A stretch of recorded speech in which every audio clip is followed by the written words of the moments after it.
یہ بات درست ہے، اس کو ہمیں کھلے دل سے قبول کرنا چاہیے کہ ہم مسلمان ہونے کے باوجود ان قدروں کو اختیار نہ کر سکے جو ہمارے آقا نے ہمیں دی.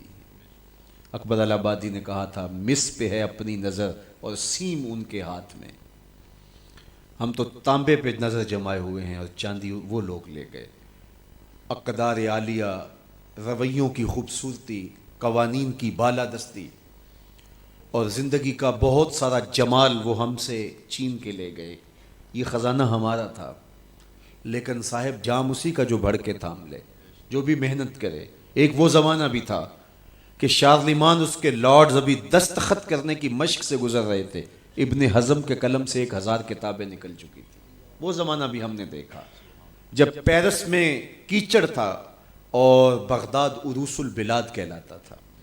ہم نے وہ دور بھی دیکھا ہے جب وہ سواد آشنا بھی نہیں تھے، حرف آشنا بھی نہیں تھے، اور ہمارے منجم ستاروں پہ کمندے ڈالتے تھے. جب ہم محنت کرتے، خدائے زندہ زندوں کا خدا ہے، یہ اس کا اصول ہے، یہ اس کا ضابطہ ہے. لیکن جب ہم جو ہیں وہ پیچھے آ گئے تو انہوں نے آگے بڑھ کر جام تھام لیا. یہ بات میں ضرور کہوں گا، خیر کی قدریں جہاں بھی ہیں، کسی کفر کے معاشرے میں بھی ہیں، لیکن وہ پھوٹتی میرے حضور کے قدموں سے ہی ہیں.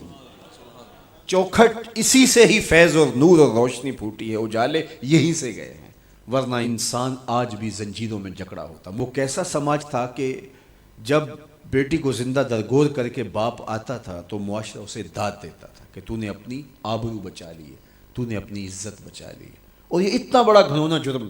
قیامت کے دن سب سے پہلا سوال نماز کا ہوگا، لیکن سب سے پہلا فیصلہ قتل کا ہوگا. دوسرے لفظوں میں یوں کہہ لیجئے، حقوق اللہ میں سب سے پہلے نماز کا سوال ہوگا، اور حقوق العباد میں سب سے پہلا فیصلہ جو ہے وہ قتل کا ہوگا.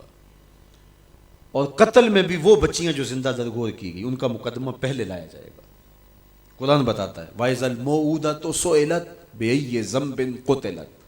قبروں میں گڑی ہوئی بچیاں اٹھائی جائیں گی، اللہ کی عدالت ہوگی، ان کے ظالم باپ کٹہرے میں کھڑے ہوں گے. اللہ ان بچیوں سے پوچھے گا بِأَيِّ ذَنبٍ قُتِلَتْ، تمہیں قتل کیوں کیا گیا؟ اب ان بچیوں کو تو پتہ ہی نہیں ہمیں کیوں قتل کیا گیا. ابھی آنکھ کھلنے نہیں پائی تھی کہ بند کر لی گئی، زبان بولنے نہیں پائی تھی کہ نوچ لی گئی، زندگی کا پھول ابھی کھلا ہی نہیں تھا کہ مرجھا گیا. انہیں تو پتہ ہی نہیں ہمارے ظالم باپوں نے یہ قیامت کیوں اٹھائی، یہ غضب کیوں توڑا، ہمارے معصوم دامن پہ کون سا داغ دیکھا کہ ہمارے ظالم باپوں نے ہماری زندگی نوچ لی. کہتے ہیں گڑھا کھودتے تھے، تاریخ پڑھیں، دل آج بھی خون کے آنسو روتا ہے. اور گڑھا کھود کر کے اس میں کھلونے رکھتے اور بچی وہاں بیٹھ جاتی اور کھلونوں سے کھیلنے لگتی، اور وہ اوپر سے ریت ڈالتے، اور وہ بچی پہلے پہل تو اس کو کھیل سمجھتی اور وہ اس کھیل میں خود شریک ہوتی. لیکن جب اس کے کندھوں سے اوپر تک ریت بڑھتی اور اس کی سانس دبنے لگتی، پھر اسے سمجھ آتی یہ کہانی کوئی اور ہے. پھر وہ معصوم اور ننھے ہاتھ جوڑ کے اپنے باپ سے زندگی کی بھیک مانگتی، لیکن ظالم سفاک باپ ریت ڈالتا اور یوں اس کی سسکیاں، اس کی آہیں، اس کی چیخیں، اس کے آنسو اس ریت میں دب جاتے. اور اس معصوم ننھی چڑیا کے لیے نہ کوئی موم بتیاں جلانے والے تھے، نہ کوئی اس کے لیے احتجاج کرنے والے تھے، اور نہ کوئی اس کی FIR کٹتی تھی. باپ کو بھی داد ملتی، ماں کو بھی داد ملتی. معاشرہ صفاق اس پہ ماتم کرنے کی بجائے اس پہ خوشیوں کا اظہار کرتا. پہلی آواز پورے عرب میں جو اٹھی اور بلند ہوئی وہ میرے حضور کی تھی. بیٹیوں کو قتل کرنے والوں سن لو، میری فاطمہ میرے جگر کا ٹکڑا ہے. یہ پہلی آواز تھی. یہ صرف کلمہ محبت ہی نہیں ہے، اس ظالمانہ سماج کے خلاف جو ہے وہ علم جہاد میرے حضور نے بلند کیا.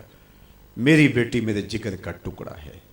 اور کہا جو 2 بیٹیاں، 2 بہنیں اللہ کی رضا کے لیے پروان چڑھائے اور ان کا نکاح کر دے، قیامت کے دن وہ یوں میرے نیڑے ہوگا جس طرح یہ 2 انگلیاں کری. یہ جب میرے حضور نے فرمایا، مجمع سے ایک شخص کھڑا ہو گیا. حضور کیا جس کی 2 بیٹیاں نہیں ہیں اس کو یہ اعزاز نہیں ملے گا؟ کسی بیچارے کی 2 بیٹیاں نہ ہو، 1 بیٹی ہو، تو کیا اس کو یہ اعزاز نہیں ملے گا کہ وہ آپ کا ساتھ پائے؟ حضور نے فرمایا اسے بھی ملے گا. لیکن میں آپ کو دعوت فکر دیتا ہوں کہ اس سوال کے پیچھے کی کیفیت دیکھیے. اس کی 1 بیٹی تھی، کہاں بیٹیاں زندہ درگور ہو رہی ہیں اور کہاں ایک بیٹی والا کہتا ہے کاش کہ میری بھی 2 بیٹی۔ یہ تھا لایا ہوا میرے حضور کا نظام۔ بیٹیوں والے فخر کرنے لگے کہ ہماری بیٹیاں، یہ ہماری بخشش کی ضمانت ہوگی، 2 بیٹیوں کا نکاح کر لو، بخشش کی ضمانت۔